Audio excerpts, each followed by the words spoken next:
Hello friends, ಇವತ್ತು ಮೂಲಂಗಿ ಪರೋಟ ಮಾಡೋಣ. ಒಂದು ಬಾಣಲಿಯಲ್ಲಿ ಎಣ್ಣೆ,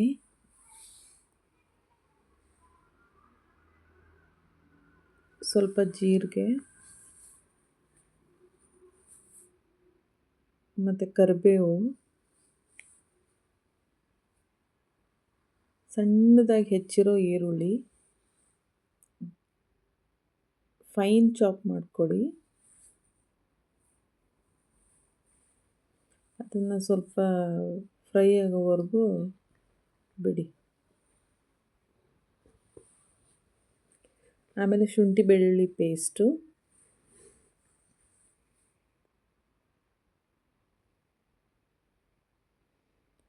ಆಮೇಲೆ ತುರಿದಿರೋ ಮೂಲಂಗಿ,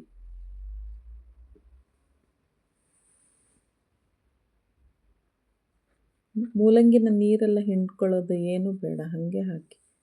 ಕೆಲವೊಬ್ಬರು ನೀರೆಲ್ಲ ಹಿಂಡಿ ಹಾಕ್ತಾರೆ, ಅದೆಲ್ಲ ಏನು ಬೇಡ, ಹಾಗೆ ಹಾಕಿ. ಆಮೇಲೆ ಸ್ವಲ್ಪ ಕಸೂರಿ ಮೇಥಿ, ಉಪ್ಪು,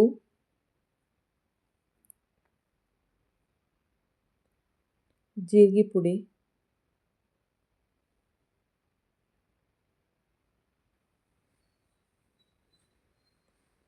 ಗರಂ ಮಸಾಲ,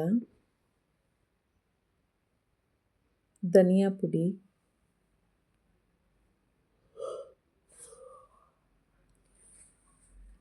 ನಿಮಗೆ ಖಾರ ಎಷ್ಟು ಬೇಕೋ ಅಷ್ಟು, ನಾನಿಲ್ಲಿ 2 ಸ್ಪೂನ್ ಹಾಕಿದ್ದೀನಿ. ಅರಿಶಿನ, ಸ್ವಲ್ಪ ರುಚಿಗೆ ಬೆಲ್ಲ ಹಾಕಿ ಚೆನ್ನಾಗಿ ಫ್ರೈ ಮಾಡಿ ಒಂದು 2 ಮುಚ್ಚಿಟ್ಬಿಡಿ.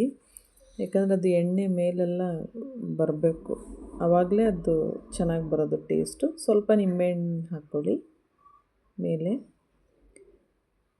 ಆಮೇಲೆ ಚಪಾತಿ ಹಿಟ್ಟು ತೊಗೊಂಡು ಅದರಲ್ಲಿ ಸ್ಟಫ್ ಮಾಡಿ ಸ್ವಲ್ಪ ಮೇಲೆ ಎಳ್ಳನ್ನು ಉದುರಿಸಿ ಚಪಾತಿ ಥರ ಲಟ್ಟಿಸ್ಕೊಳ್ಳಿ.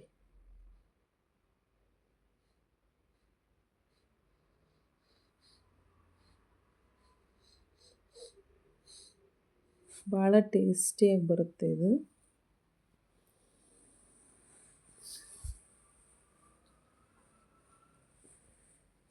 ಸ್ವಲ್ಪ ತುಪ್ಪ ಹಾಕ್ಕೊಂಡು ಬೇಯಿಸ್ಕೊಳ್ಳಿ.